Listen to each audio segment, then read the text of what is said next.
Pertama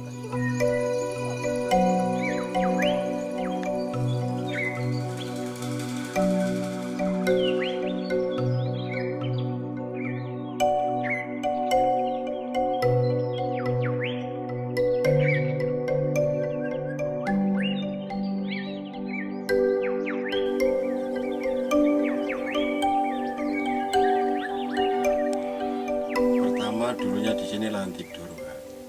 Untuk ada pengalaman dari Lamongan, Jawa Timur untuk mencoba budidaya bandeng air tawar.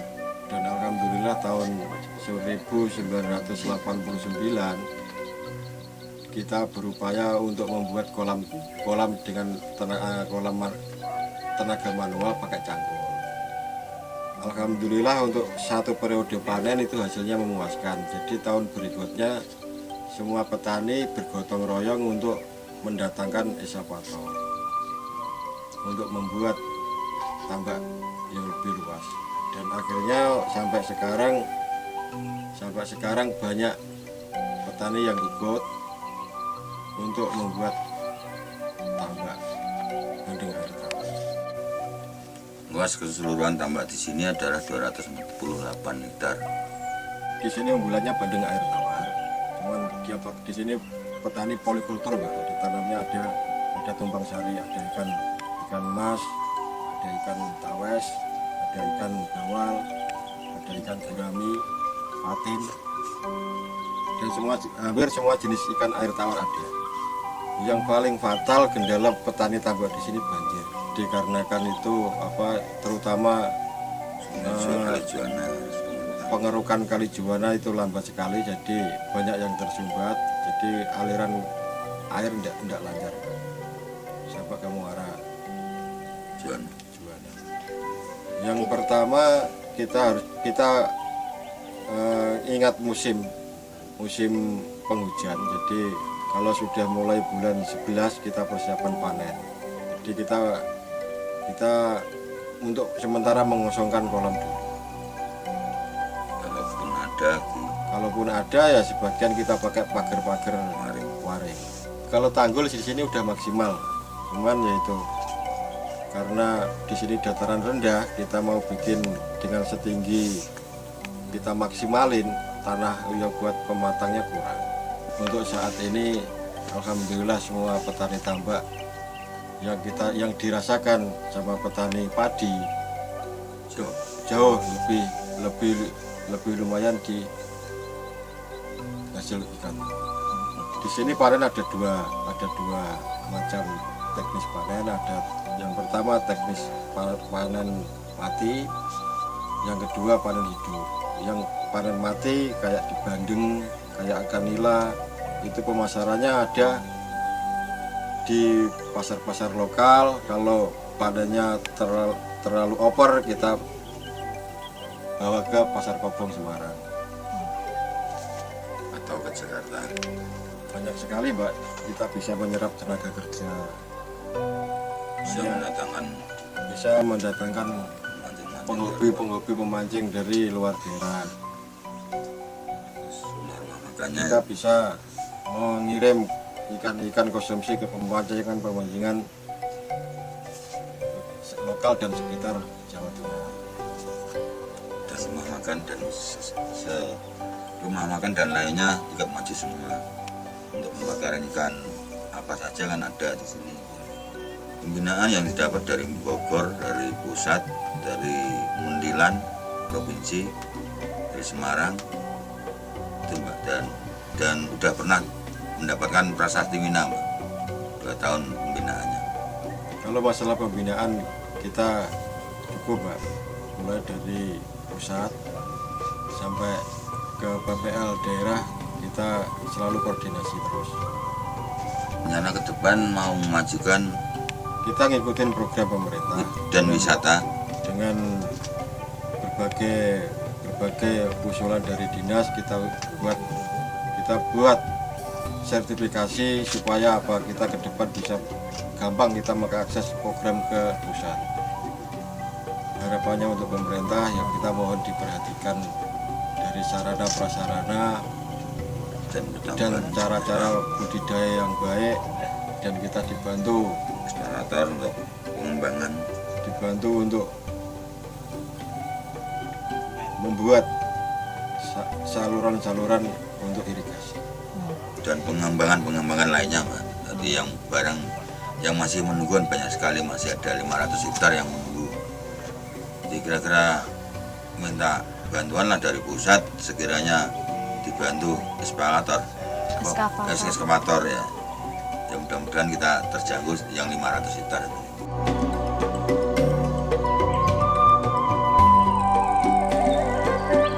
Dan pembelian kita untuk pembesarannya udah masuk ekspor, udah masuk di Aquapam. Itu pengolahannya di Semarang, jadi untuk peletnya di Semarang. Yang sudah masuk ekspor nila merah. Kalau petani sini sudah bisa sertifikasi, ya kita depannya bisa lebih luas lagi untuk pemasaran. Lebih luas, barang kita itu sudah standar nasional Indonesia, tidak hanya dalam negeri ini sampai luar negeri. Tapi pasarnya juga tidak hanya pasar di Indonesia, Internasional. Itu di webnya ada BSNI, Badan Sertifikasi Nasional Indonesia. Ada batas waktu, jadi ada yang lawasnya hanya 1 tahun, ada yang 2 tahun. Di sini karena tidak menggunakan obat atau untuk farmasi, tidak pernah menggunakan antibiotik untuk pemberian, itu bisa lolos.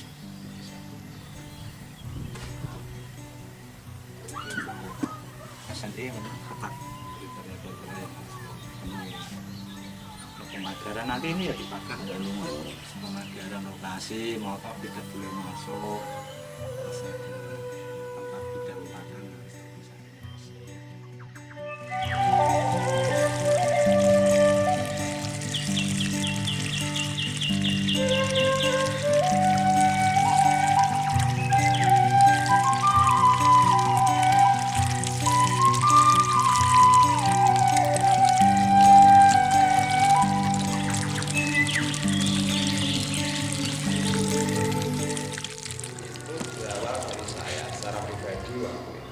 Jadi bicara tentang sejarah keberadaan tambak di Desa Talun itu gini.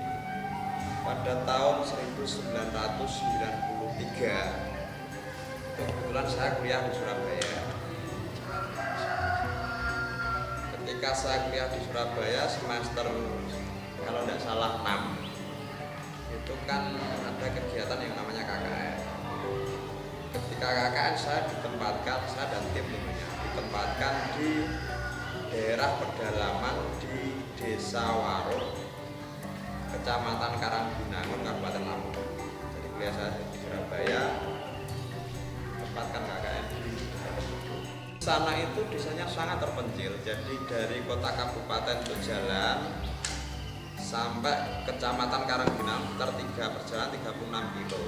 Ini masih jalan darat. Tapi ketika sudah di Karangbinangun itu, untuk bisa sampai di Desa Waro itu sudah tidak bisa dijangkau dengan jalan darat, melainkan naik perahu. Perahu ya berjalan kurang lebih 1 jam lah. Desa pedalaman itu ketika itu listrik dan segala macam sudah ada. Cuma kehidupan perekonomian masyarakat di desa tersebut sangat belum mandiri. Nah ternyata saya cerita di sana itu kemandirian itu karena ditopang dengan sistem perekonomian mereka dengan sistem budidaya tambak bandeng air tawar di desa tersebut. Oleh karena saya tertarik, karena kebetulan sekali secara geografis tata letak daerah yang saya tempati itu hampir ada kesamaan, mirip-mirip dengan lahannya saya yang ada di sini. Akhirnya sampai program KKN saya selesai itu saya tidak pulang. Saya teruskan di sana selama kurang lebih 4 tahun. Jadi kuliah saya selesaikan pada posisi saya berada di Lampung. Hanya saja kebetulan yang saya tempati itu istilah orang sana itu juragan Juragan Iwak, bose Iwak di situ. Kebetulan beliau juga punya yayasan dari TK sampai aliyah waktu itu. Sehingga program KKN selesai, saya tidak pulang, diminta untuk yang saya tempati itu, Abang Bajir itu, untuk mengelola yayasan beliau. Waktu itu merintis MA Madrasah Aliyah baru hanya 1 kelas. Jadi karena beliau minta seperti itu dan saya juga punya keinginan untuk belajar banyak tentang budidaya bandeng air tawar tersebut, sehingga waktu berjalan terus sampai 4 tahun saya di sana. Dalam waktu yang 4 tahun itu saya gunakan semaksimal mungkin untuk belajar tentang perikanan tersebut. Di sela-sela saya sambil nyocoke antarane kondisi daerah tersebut dengan daerah saya. Contoh gini, di saat-saat memang betul-betul musim kemarau, itu kondisi perairan di sana bagaimana, kondisi perairan di desa Talun saya ini bagaimana, saya cocoke. Ketika di saat-saat banjir musim penghujan, pas wayang banjir gede itu di sana bagaimana, kondisi di desa saya dengan saya di sini seperti apa, itu saya pelajari terus. Dan ternyata hasil kesimpulan saya, justru kondisi lahan yang di sana yang begitu produktif itu, hasil kesimpulan saya pada waktu itu justru lebih bagus daerah saya yang ada di sini. Tapi kenapa daerah saya yang ada di sini ini kok sudah puluhan bahkan mungkin ratusan tahun tidak produktif, tidak tersentuh. Akhirnya berawal dari itu, setelah saya agak cukup, terus saya pulang untuk menerapkan uji coba pengalaman yang dari laman itu saya terapkan di Talun ini. Hanya saja ketika itu karena secara materi permodalan saya kurang begitu cukup, akhirnya ada Pak Lek saya yang tadi Pak Haji Amir. Dia yang punya lahan cukup luas di daerah rawa-rawa itu, karena kebetulan ketika itu masih betul-betul belantara. Kerbu aja tidak kelihatan di sana tadi. Jalan, akses jalan yang jenengan lewati tadi belum ada. Saat itu tahun 97-98.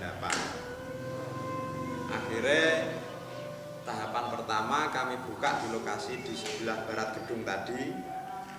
Di sana sejumlah 4 hektar.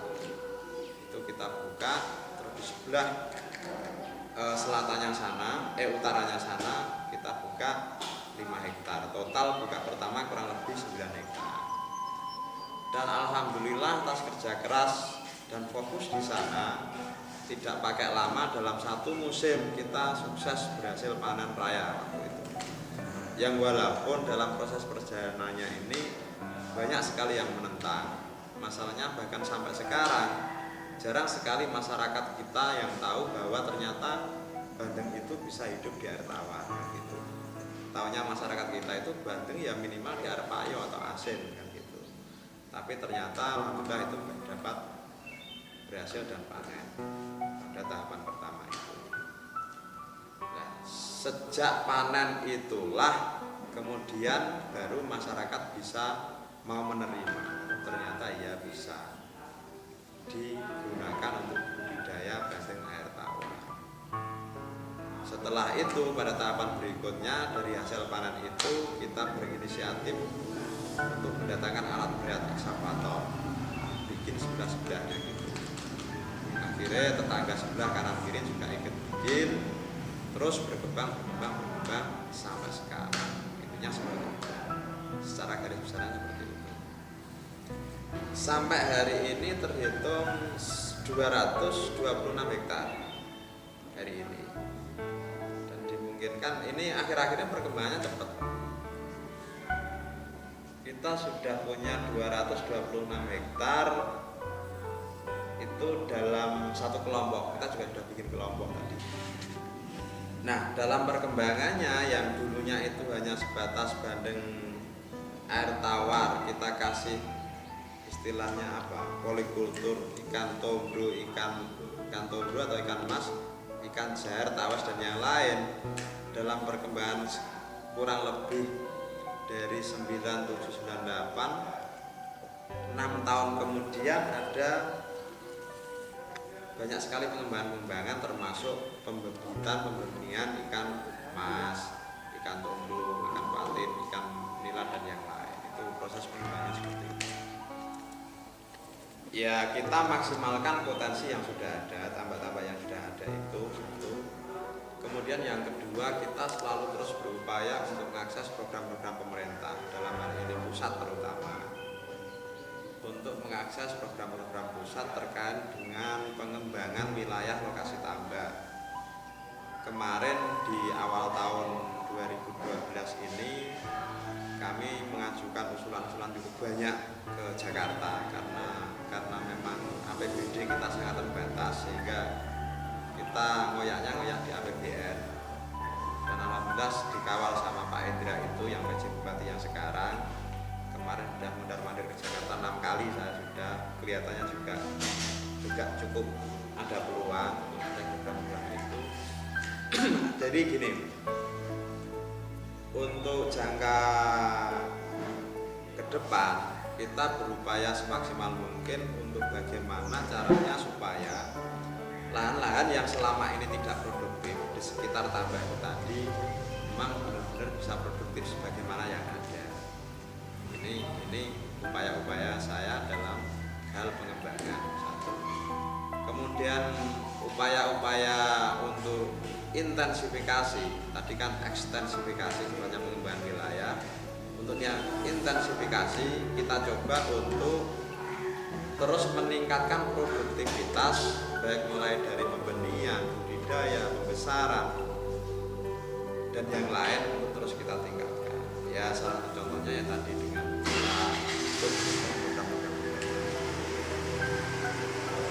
kemudian yang ketiga, karena kondisi lahan di Kabupaten Pati ini, terutama Pati Bidul, 3 kecamatan, kita kecamatannya Kayen, Sukolilo, dan Gabus, itu lahan yang seperti di tahun ini yang tidak produktif ini kan sesuai data kami sekitar 3.000 sekian hektar. Nah itu kami juga punya cita-cita ke depan bagaimana lahan yang seperti itu di sekitar kanan kiri kita ini juga bisa dibuka seperti itu.